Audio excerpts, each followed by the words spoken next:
everyone.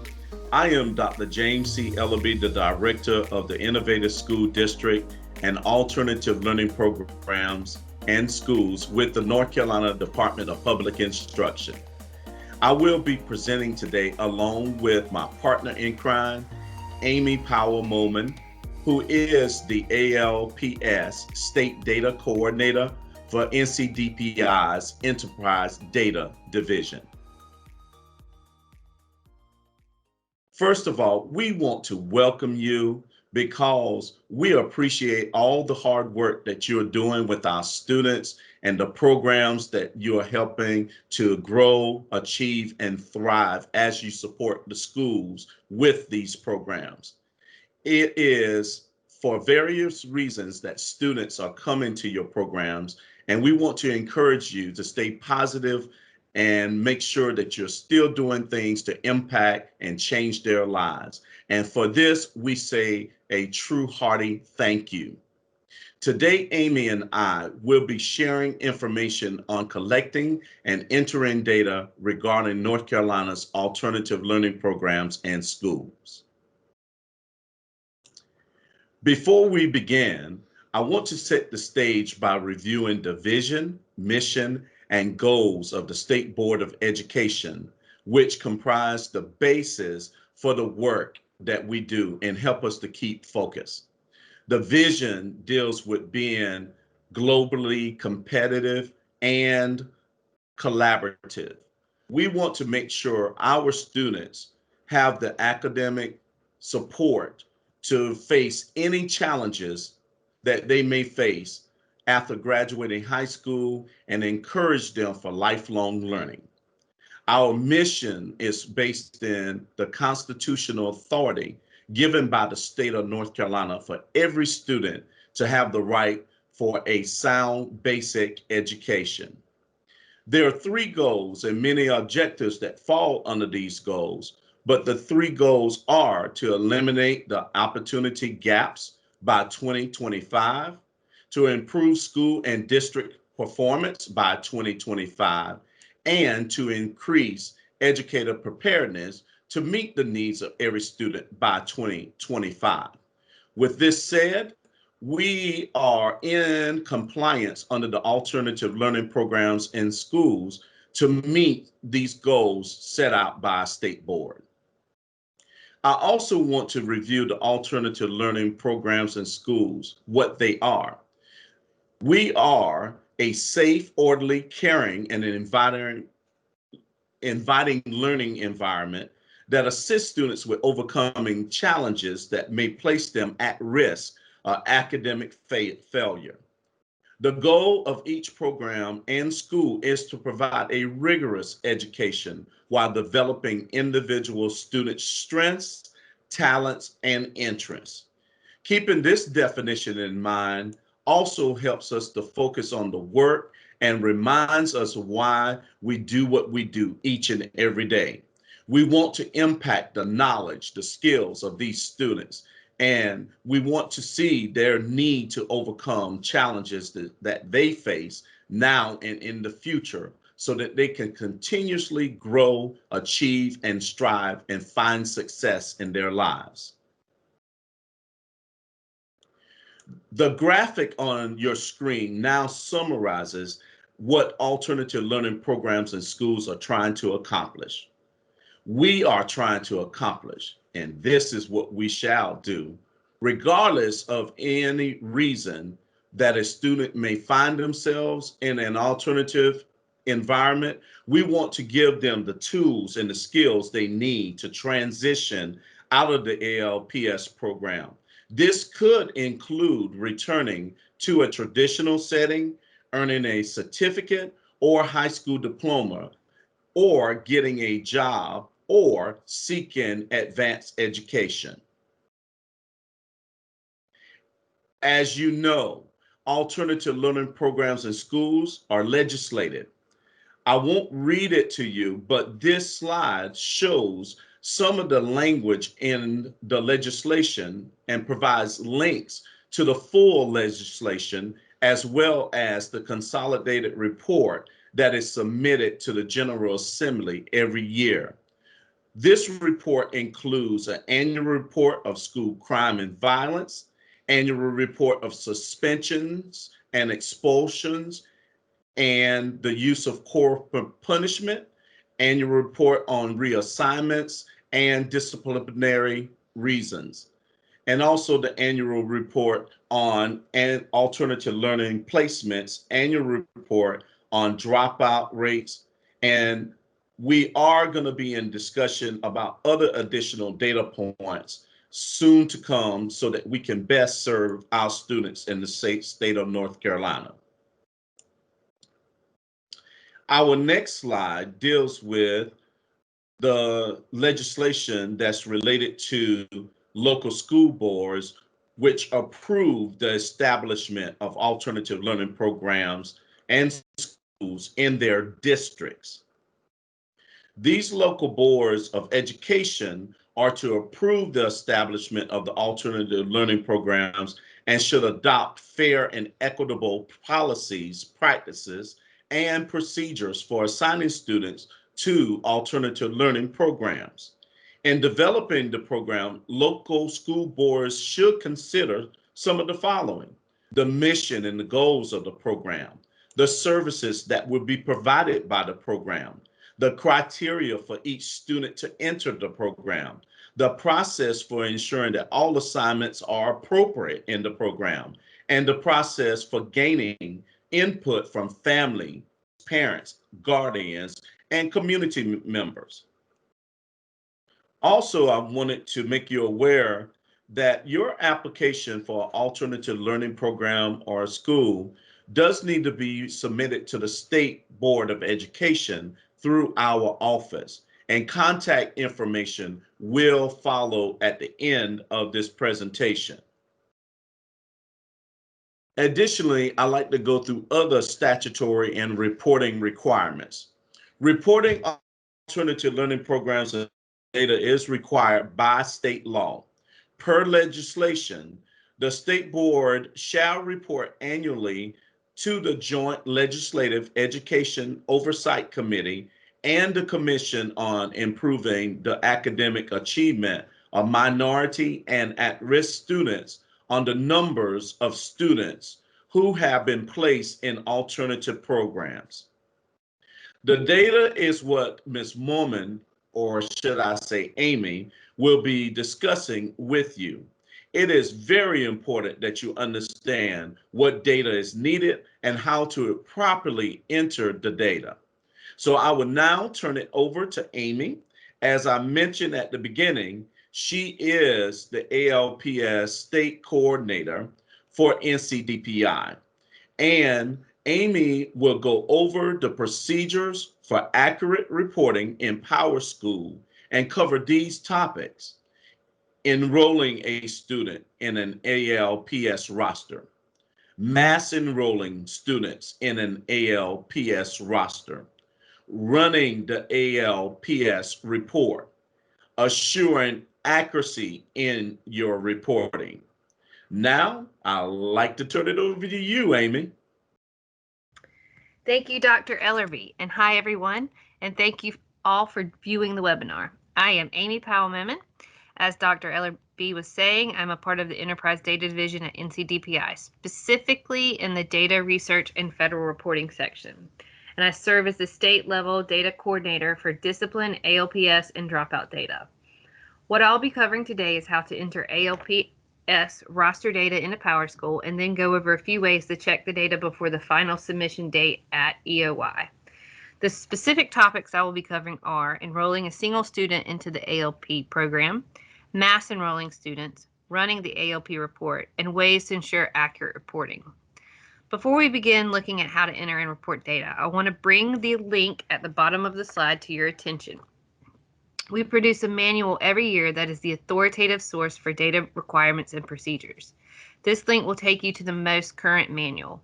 If you follow the link provided, you will find yourself at this page on the NCDPI website, which covers discipline, ALPS, and dropout data reporting.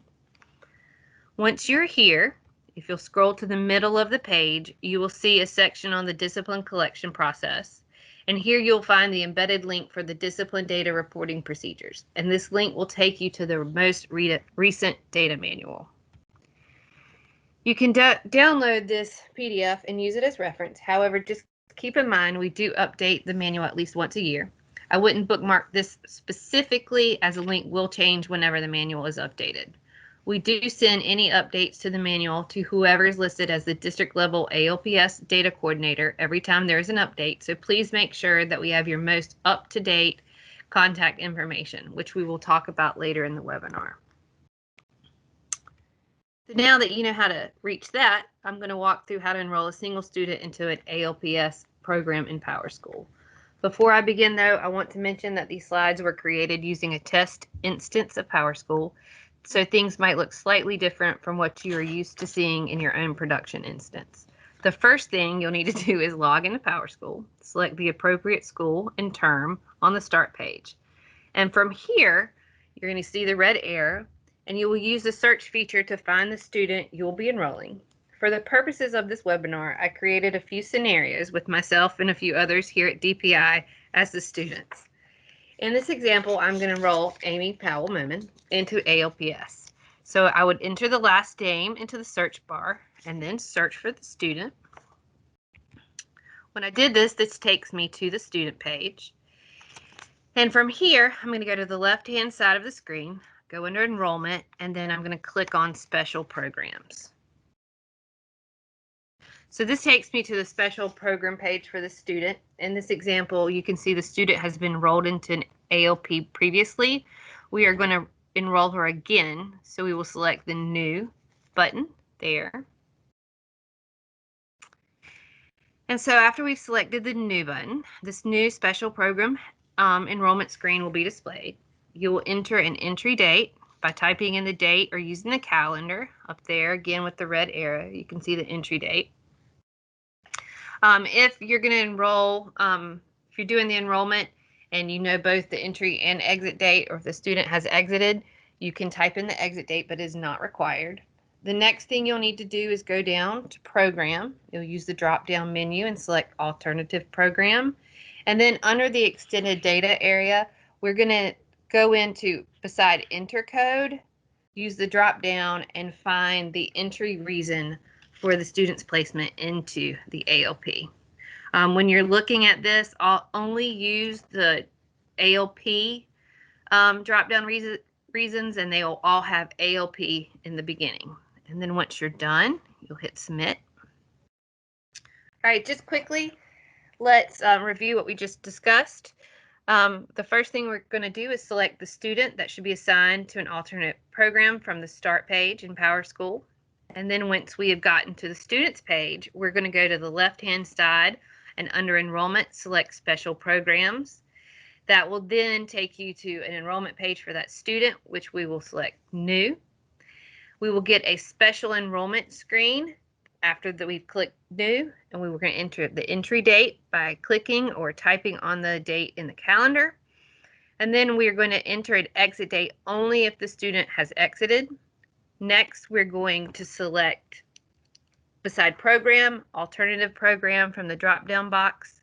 And then we're going to do the enter code or the appropriate ALP entry reason from the drop-down box, and only use reasons that begin with ALP. And then finally, we're going to click submit. So just quickly, I'm going to go over the different ALP entry codes. For reporting, we typically refer to these as entry reasons. So you will probably hear me say entry reason more than enter code. But this is a list here. If you go to page 34 on the manual, or the current manual, you can see the list there as well. But we have placed instead of long-term suspension, placed because of chronic misbehavior, placed because of felony charge, placed after EC hearing for discipline reasons, placed after EC hearing for academic reasons. We have academic difficulty, academic acceleration or credit recovery. We have student and or parent choice, employment related, pregnancy related, attendance problems, personal and or family problems, emotional and or psychological problems, transfer from ALP or therapeutic/correctional facility, and dropout recovery. All right, so now talk about how to mass enroll students into an ALPS. I do want to, before I do this, I do want to say that when you mass enroll students, you are not going to be able to enter their entry code in the beginning. So after you mass enroll the students, you will need to go back into each one of the enrollments and update their entry code. So here we're going to start again at the start page. And before you do anything, you need to think of what is common about the students that you are going to enroll.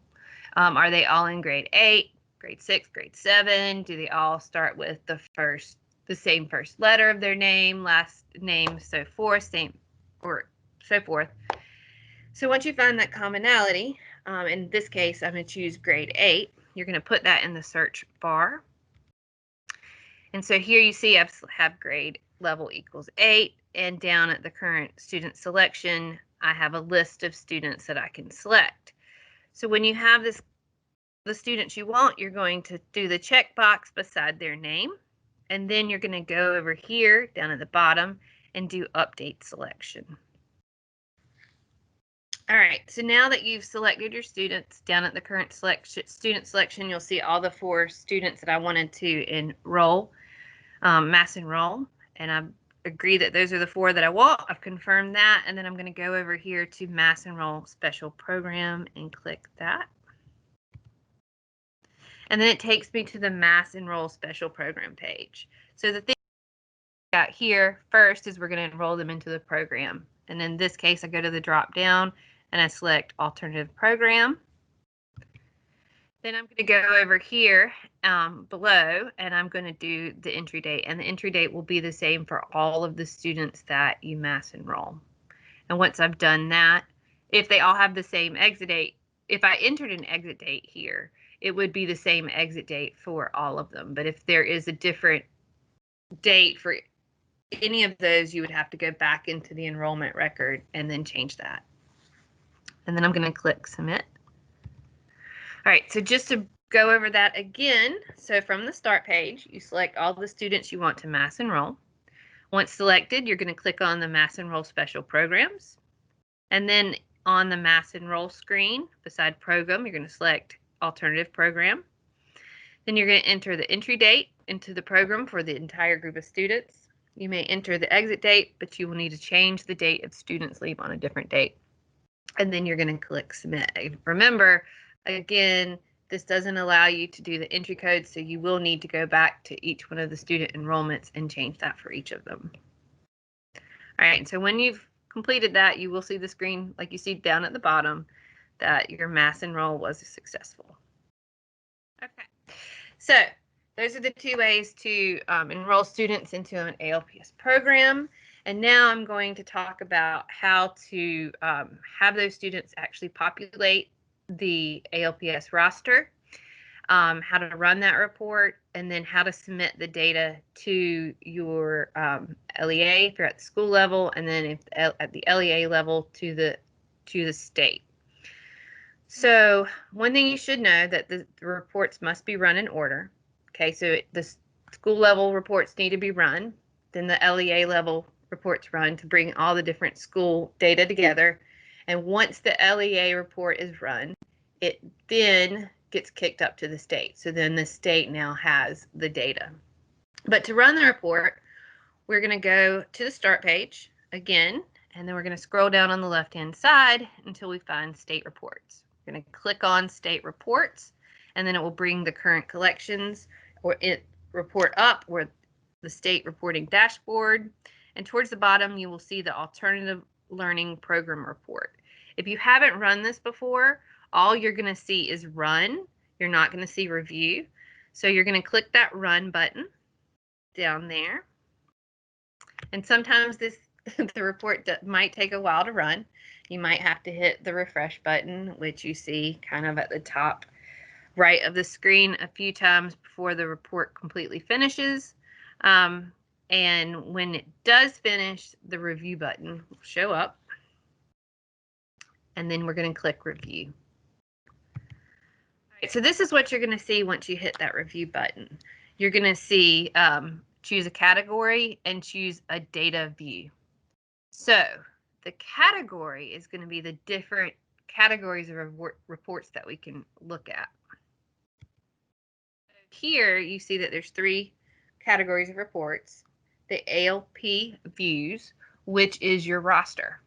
So when you click on that, you're actually going to click on the detail and it's going to show you your roster. The ALP exceptions are any errors that are thrown when you ran the report to create the roster. Are there missing entry dates? Do the entry dates and the exit dates not match up, as in the exit dates prior to the entry date? Are you missing entry reasons, and so forth? The ALP exceptions will actually break out those errors into separate reports, individual reports, whereas the common exceptions are going to put all of them together in one big report. So here I said, okay, I want to first view my ALP roster. So my category is ALPS views, and my data view specifically is ALP detail. So this report is going to give you student level detail information. And if you remember, Dr. Ellerby said that the state has to report on demographics and subgroups and that type of information. So this gives you student level kind of data that you yourself could export out and kind of run some analyses yourself. But what you don't see here is that if I was at the bottom of this page, there is an export button, which will allow you to pull this out into Excel for you to run your own kind of analysis. It also can help you see at the student level too, where any of data might be missing. All right, so I've run that and I've looked at it and I said, oh, okay, I can see specific places where I'm missing an entry code or reason. So let me go look at that, and we're going to pull those up so that we can go correct those. So I'm going to go look at the ALP exceptions, and I see that I have 2 different errors here, invalid entry code, missing or invalid entry code, and then exit date prior to entry date. So I'm going to first select the first one, which is missing entry code, and view that. And so I have a student here, Barbara Plum, who is in Center for Safer Schools and does discipline data with me.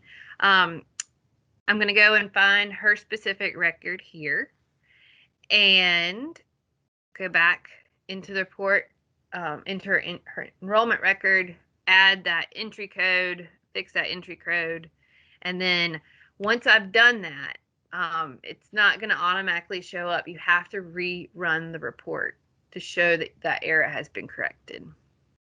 All right, so I've gone and I've done that.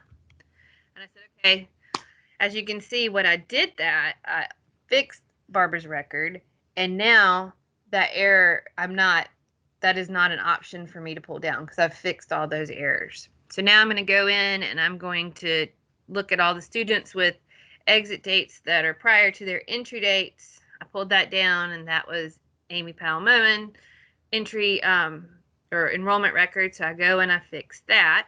And as I said before, I have to rerun both the school level report if you're at report, and if you're at the district level, you have to rerun the district level as well.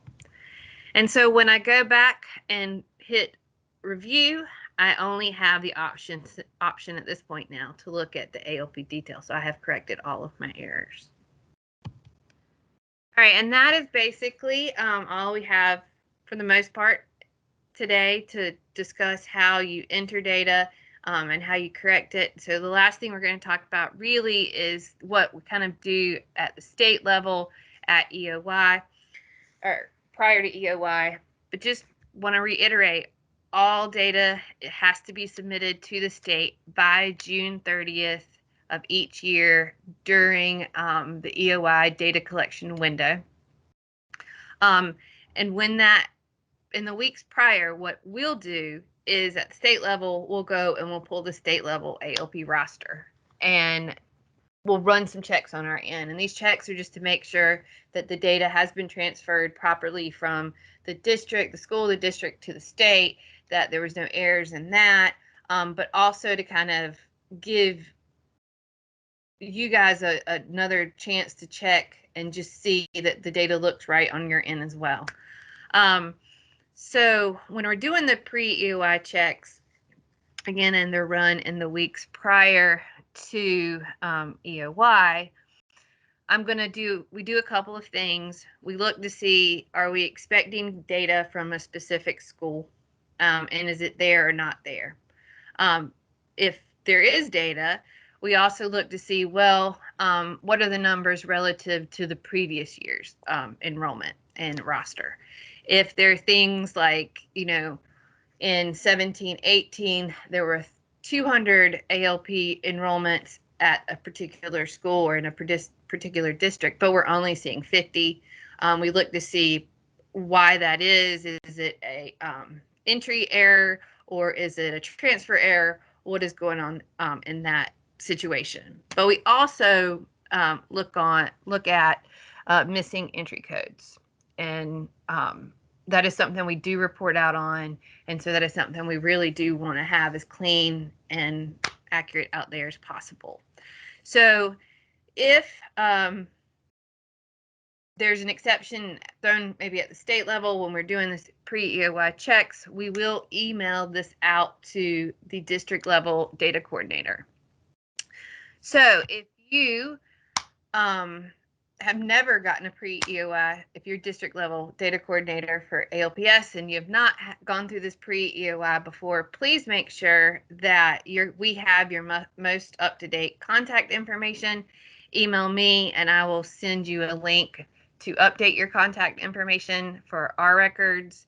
And then, of course, I'll use that email and contact information to send any data updates to you, as well as manual changes, and then start communication potentially with Dr. Ellerby if there are other questions. So at this point, I am going to go and turn it over to Dr. Ellerby. Amy, I just want to thank you so much. And you did a fabulous job of sharing that information that's going to be really helpful for us across the state of North Carolina. Again, please accurately report the information, because we look for patterns and trends and through our procedures and our processes to make sure that we're continuously doing things to support the alternative learning programs in schools so that you can give the best to each and every student that serves in your program. When you look at this last slide here, there are questions that you may have. A link is provided so that you can look at the documents and the information on any of those questions that you may have concerning your program or your school. Also, you may contact me at the email that's provided below. And anyone that is interested in submitting an application to the State Board for an alternative learning program or school, you can submit that application at the same email address. And finally, if there are any questions about entering or reporting data, Amy is always standing ready to support you in that endeavor. Her email is located at the bottom of this slide. Again, we want to thank you for all the hard work that you do, because of the fact that we are protecting every right for a sound basic education, so that they will always be able to make quality decisions and choices in their lives. And so we appreciate your time today, and we say to you, go forth and continue and have an impact with your students.